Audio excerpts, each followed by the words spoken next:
There are individuals in this world who live outside the reach of ordinary surveillance. People whose lives, decisions, and potential are monitored not by governments or corporations, but by something far more ancient and calculated. Families who have mastered the art of controlling economies, toppling nations, and deciding who rises and who falls. They operate from shadows so deep that most people don't even believe they exist. But if you've been experiencing strange resistance in your life, if opportunities seem to close just as you approach them, if you feel like invisible forces are working against your success, it's possible you've been noticed. And not in the way you think. The Rothschilds, one of the most powerful financial dynasties in human history, maintain a database. Not the kind talked about in conspiracy forums or sensational documentaries, but a real system of tracking individuals who represent potential disruption to their carefully constructed order. If you've been waking up to truth, questioning systems, refusing to conform, or carrying an energy that can't be controlled, your name may already be in their records. And they're watching. This isn't paranoia. This is pattern recognition. And today, I'm going to show you 9 signs that you've been flagged by the elite as someone they need to monitor, suppress, or neutralize. Before we begin, if this message has found you at a moment when you've been feeling blocked, sabotaged, or inexplicably held back from your potential, it's no coincidence. You were meant to hear this. Do me one favor. Subscribe to this channel right now, because what I'm about to reveal will connect dots you didn't even know existed. And if you feel this message arrived at the exact moment you needed it, type 111 inches the comment section below. That number is not random. It's a frequency of awareness, alignment, and breakthrough. Now, let's expose what they don't want you to know. You've probably noticed a strange pattern in your financial life. Opportunities that seemed guaranteed suddenly collapse. Business deals that were moving smoothly hit unexpected roadblocks. Investors who were enthusiastic go silent without explanation. Contracts fall through at the last second. Bank accounts get frozen for routine checks. Loans get denied despite perfect qualifications.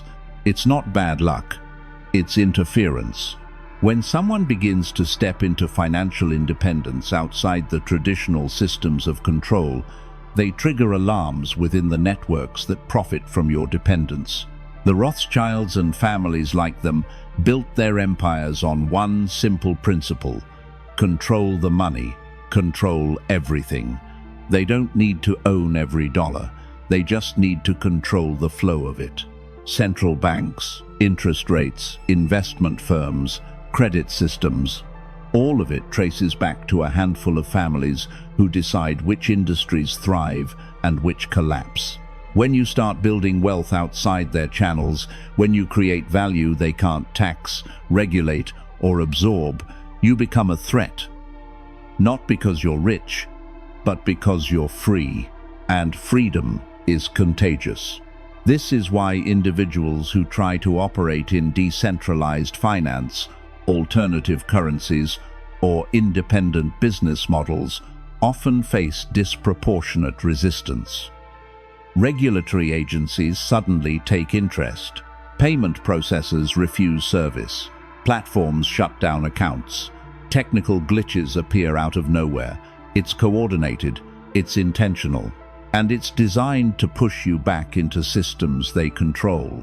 They can't allow too many people to realize they don't need the system, because the moment the masses understand they can create, trade, and build wealth independently, the entire pyramid collapses.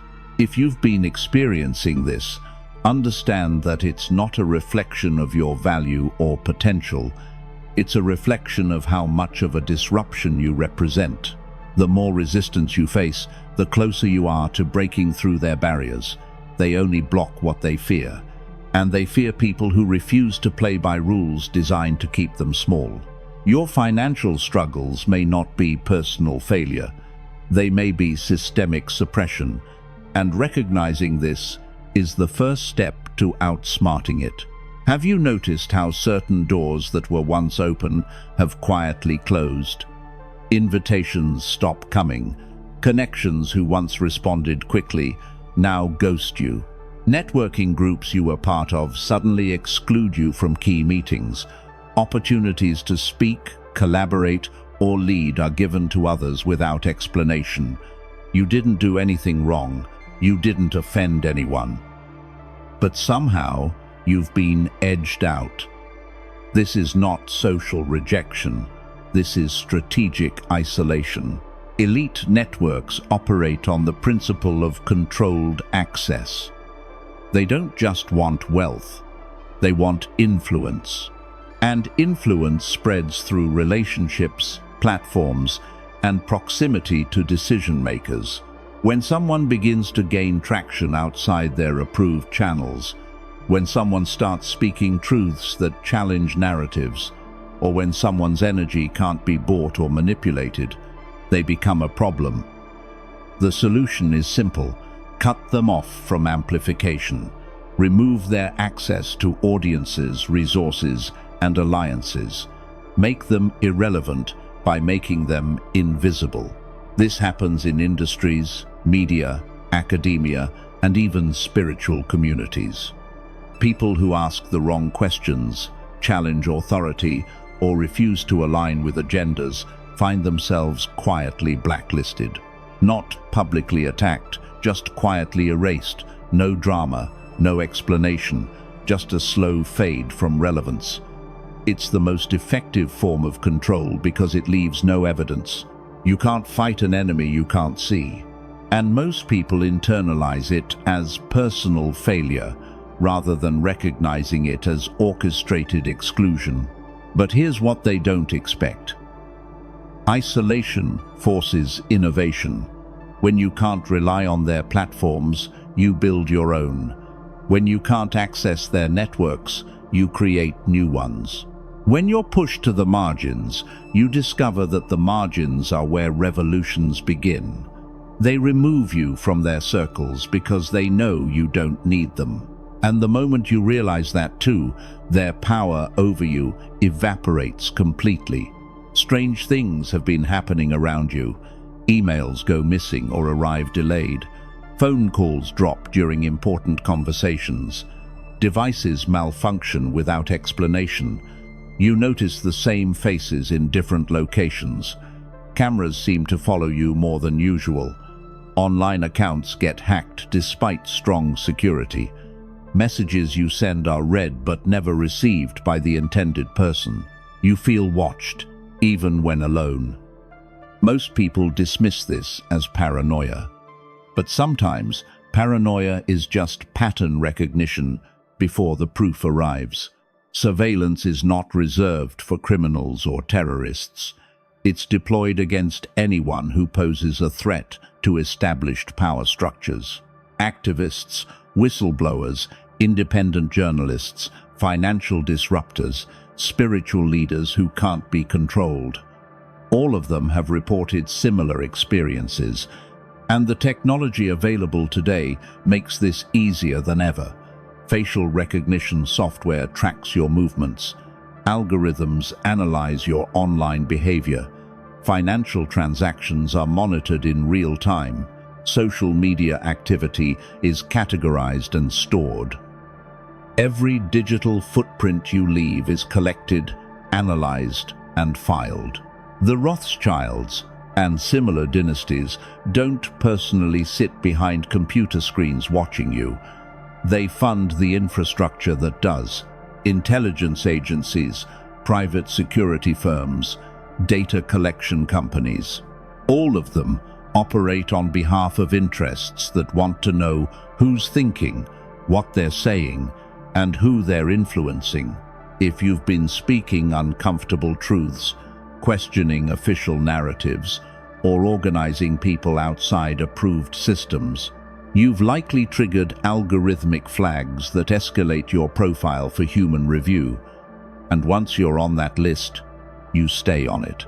But here's the key. Surveillance is only effective if you don't know it's happening. The moment you become aware, you can adapt, use encrypted communication, diversify your platforms, speak in metaphors when necessary, build in analog spaces where digital eyes can't reach. They can watch all they want, but they can't stop an idea whose time has come. And they certainly can't stop someone who refuses to be silenced by fear of being seen. You've had this happen more than once. You share an idea in a meeting, and it's dismissed. 2 weeks later, someone else presents the exact same concept and receives praise. You publish content, and shortly after, larger accounts repackage your work without credit.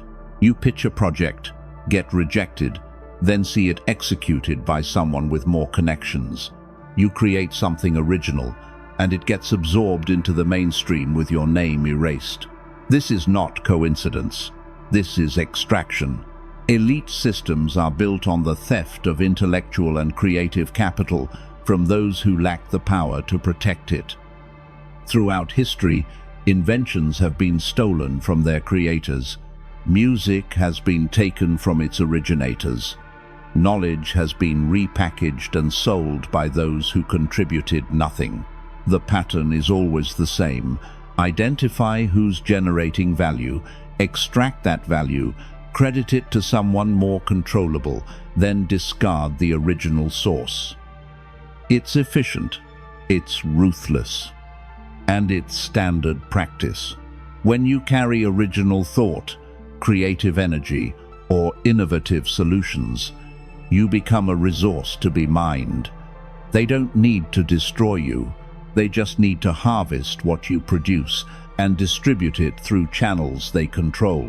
This way, they get the benefit of your brilliance without giving you the platform, credibility, or compensation that would make you independent. You remain powerless while they profit from your power. It's the ultimate form of exploitation because it's invisible. You can't prove it, you just feel it. But understand this. If your ideas are being stolen, it means they're valuable. If your work is being copied, it means you're ahead of the curve. If they need to erase your name to use your creations, it means your name carries more weight than they're willing to admit. Theft is the highest form of flattery from those who lack the ability to create. And once you recognize this, you stop needing their validation. You build your own platforms, protect your work fiercely, and create at a pace they can't keep up with. Let them steal. You'll already be 10 steps ahead. You've done everything by the book, yet you're being audited. You follow every regulation, yet you're fined. You operate transparently, yet you're investigated. Other people engage in far worse behavior and face no consequences, but you're under constant scrutiny. Traffic stops happen more frequently, permits take longer to process, licenses get delayed, legal fees pile up over minor issues. It feels personal because it is. When systems can't control you economically or socially, they use the law as a weapon. Legal and regulatory frameworks are not neutral. They're tools of control wielded by those who write the rules and decide who gets enforced. The Rothschilds and similar powers don't need to break laws. They fund the people who make them. They influence the agencies that enforce them. They ensure that legal systems protect their interests while punishing those who threaten stability. And stability, in their language, means obedience. If you're building something they didn't approve, operating outside their pipelines, or gathering influence they can't buy, they'll find a regulation you're violating. And if none exists, they'll create one. This is why independent businesses face more inspections than corporate chains, why grassroots movements get infiltrated while established institutions operate freely, why individuals who speak certain truths face charges while powerful criminals walk free. The law is not applied equally. It's applied strategically. And if you've been targeted, it's because someone decided you're dangerous enough to deserve extra attention. Not dangerous in a violent sense. Dangerous because you can't be controlled, predicted, or absorbed into their system. The response is not to retreat. It's to become legally untouchable. Document everything. Know your rights. Build relationships with honest legal professionals. Operate with integrity so airtight they can't fabricate charges. And most importantly, don't fight their system alone. Build alliances with others facing the same attacks. Because when individuals realize the pattern, they stop seeing it as personal failure and start seeing it as coordinated suppression. And coordinated suppression can only be defeated by coordinated resistance. You've been to doctors, run tests, tried treatments, but nothing explains the chronic fatigue, the brain fog, the immune system that suddenly can't keep up, the mysterious pains that migrate through your body. Medical professionals offer no answers. Diagnosis after diagnosis comes back inconclusive. You're told it's stress, aging, or psychosomatic. But deep down, you know something shifted. Your energy isn't the same. Your vitality has been drained. And it started around the time you began stepping into your power, speaking your truth, or challenging systems you once accepted. Energy is real. Frequency is measurable. And those who understand how to manipulate electromagnetic fields, food supplies, water sources, air quality, and even psychological environments know exactly how to weaken targeted populations. Chronic illness keeps people distracted, dependent, and disempowered. If someone is too sick to fight, too tired to organize, or too medicated to think clearly, they're no longer a threat. This is why unexplained illness often spikes among activists, whistleblowers, and those who challenge power openly. You may have been exposed to environmental toxins in areas you frequent. Your food or water supply may have been compromised in ways that don't show up on standard tests. Technology you use daily may emit frequencies designed to disrupt your biology. Or the stress of being under constant surveillance and attack may have triggered physical collapse. The body can only handle so much before it breaks. And those who want you silenced know this. They don't need to eliminate you. They just need to weaken you enough that you eliminate yourself from the fight. But your body is more resilient than they expect. Detoxify intentionally. Rebuild your immune system with clean food, pure water, and natural medicine. Protect your energy through grounding practices, time in nature, and distance from toxic environments. Most importantly, understand that your health is a battleground. They attack it because they know a strong body houses a strong mind. And a strong mind can't be controlled. Reclaim your vitality, and you reclaim your power. Relationships that were solid suddenly crack. Friends become distant. Family members question your choices. Colleagues undermine you. Partners lose trust. And none of it makes sense based on your actions. You've been consistent, loyal, and transparent. Yet people who once supported you now act as if you've changed into someone unrecognizable.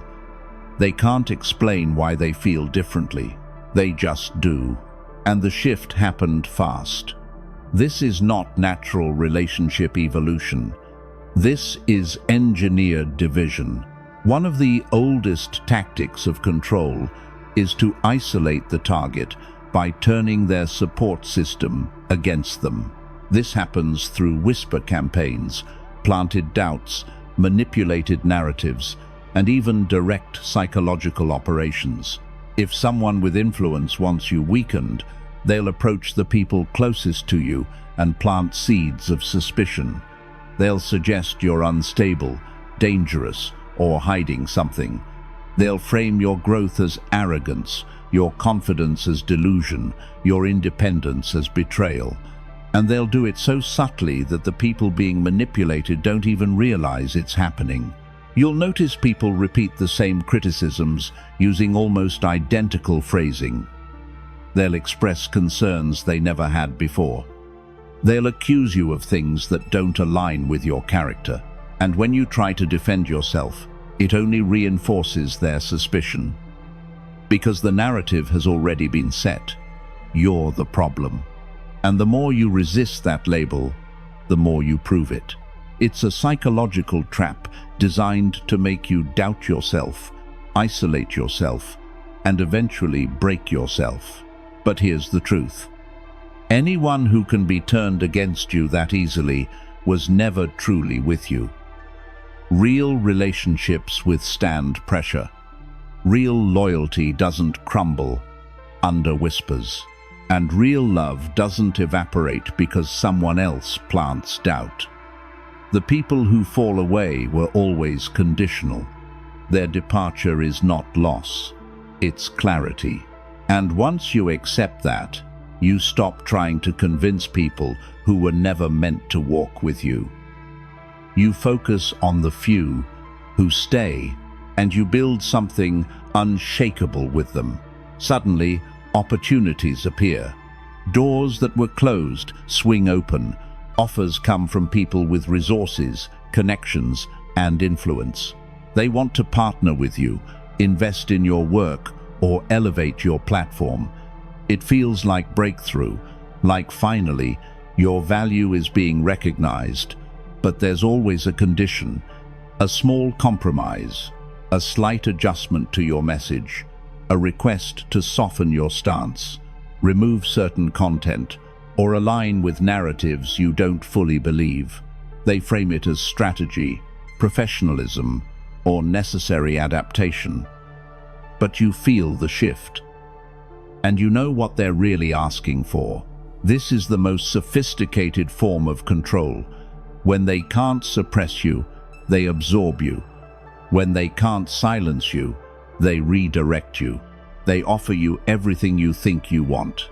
Money, visibility, credibility, access.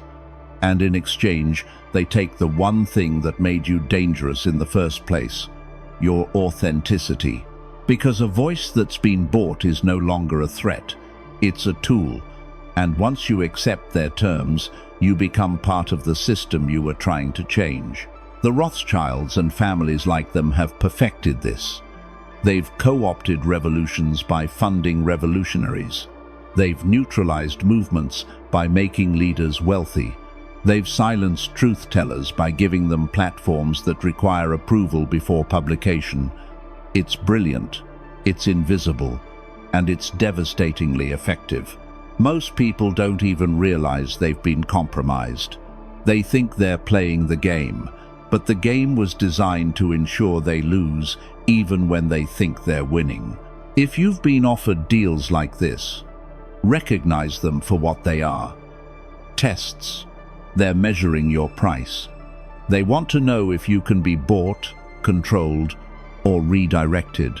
And the moment you say no, you become even more valuable. Because someone who can't be bought can't be controlled. And someone who can't be controlled is the most dangerous person in any system built on manipulation. Stand firm, build independently, and never trade your voice for their validation. Despite all the resistance, all the attacks, all the setbacks, there's something inside you that won't quit. A knowing that refuses to be silenced. A sense that every obstacle you faced has been training, not punishment. You've been shaped by betrayal, sharpened by isolation, strengthened by adversity. And instead of breaking you, it's forged you into something they can't predict or control. You feel it in your bones. You're being prepared, not for comfort, not for approval, but for a mission that requires someone who's been tested beyond what most people could endure. This is the sign that terrifies them most, because it means their attacks backfired. Instead of destroying you, they created someone immune to their tactics. Someone who's learned to operate without their approval, survive without their systems, and thrive without their permission. You've become the one thing they can't manipulate. Someone with nothing left to lose and everything to build. And that kind of person is unstoppable. The Rothschilds and powers like them understand legacy. They've built empires that span centuries because they think in generations, not lifetimes. They know that true threats aren't neutralized in one attempt. They're monitored, tested, and if they prove resilient, eventually eliminated or absorbed. But here's what they didn't account for. Some people can't be absorbed, some missions can't be stopped, and some truths can't be buried. If you've survived everything they've thrown at you and you're still standing, it's because you were built for this. You're not paranoid, you're not imagining it. You've been flagged because you're dangerous to a system that requires compliance. And the fact that you're still here, still fighting, still refusing to be small, means you've already won the most important battle, the one against self-doubt. They can put your name in every database they want. They can monitor, suppress, and attack. But they can't stop what you were sent here to do. And deep down, they know it.